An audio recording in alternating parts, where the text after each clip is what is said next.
So today, rather than making you anything fancy, I'm going to show you what it's like being a single dad sometimes when your kid just wants pizza all the time.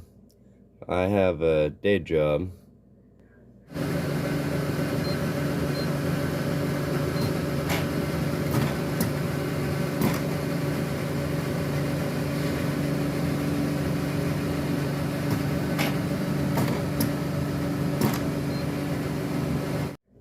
but I still don't want to buy him frozen pizzas. They're expensive and not any good for you. So I have no sponsorship from Market Basket. I have no sponsorships at all until I can get enough subscribers, but I like to shop there, so I just get regular Market Basket pizza dough. Costs you $1.50 or something. It's not expensive. But Dylan wants a square pizza today, so I got my square higher sided sheet pan. I'm gonna put a little peanut oil in there and get that pan all lubed up.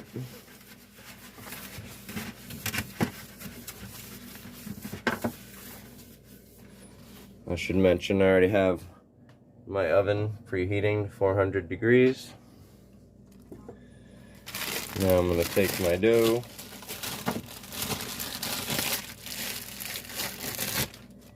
I usually buy about 4 of these a week because Dylan will eat it for lunch, sometimes for breakfast, and then I'll make him a different dinner.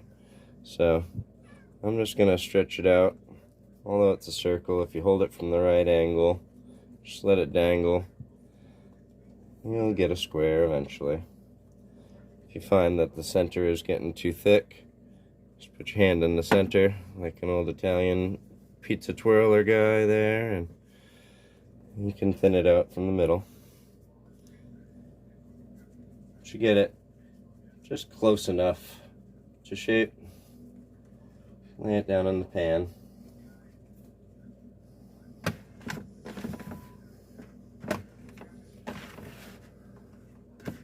And from there, you can spread out from the sides if it's thick on the side.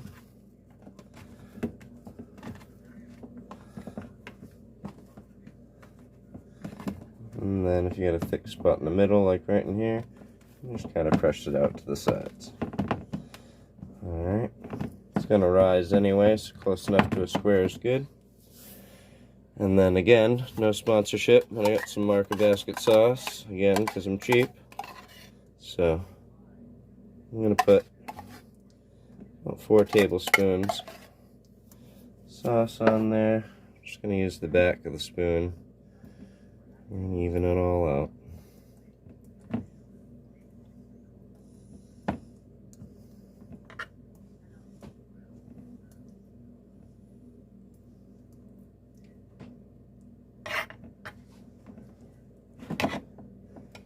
I like to have the nice bubbles that form up in a homemade pizza. My son is not such a fan of that, so if you don't want to have a bunch of bubbles in your pizza, want it to come out more like store-bought or ordered, you can take a fork, or if you have any special tool with the tines, just poke some holes. That will stop any of the big air bubbles from forming in your crust. Okay,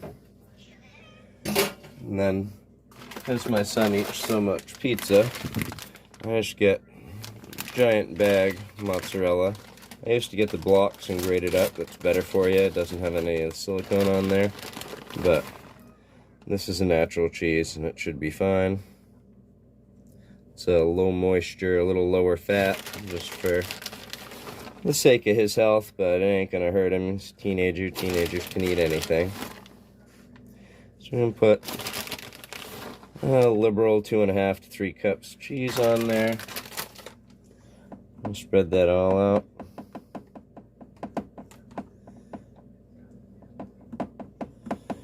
That's pretty much it. I'll throw this in the oven. And about 15-20 minutes, I'll show you what his homemade pizza looks like.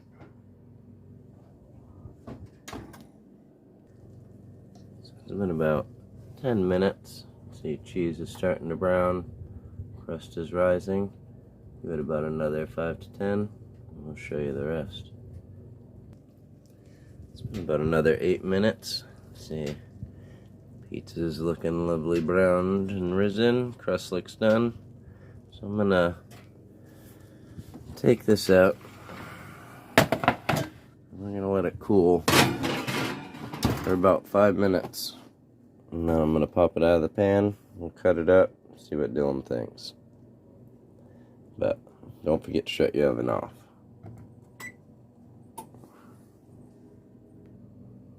It's been about 5 minutes. Pizza should be cooled.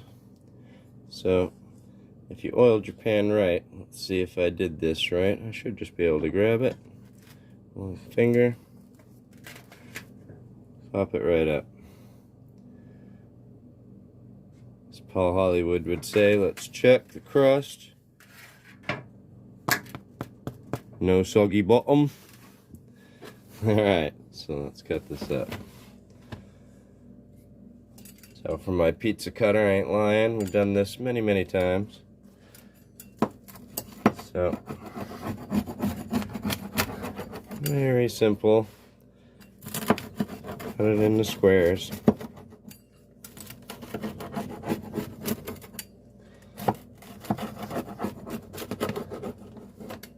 And we'll serve it up, see what Dylan thinks. Okay, let's see what Dylan thinks. Here you go, buddy. I think it looks good. Looks good? Thank you. What else? Thank you. Please like, subscribe. Thank you, honey. Can I see? You can watch the video after, yes? I can't do it again. He doesn't have to do it again. I said he can watch it after. Is it good pizza?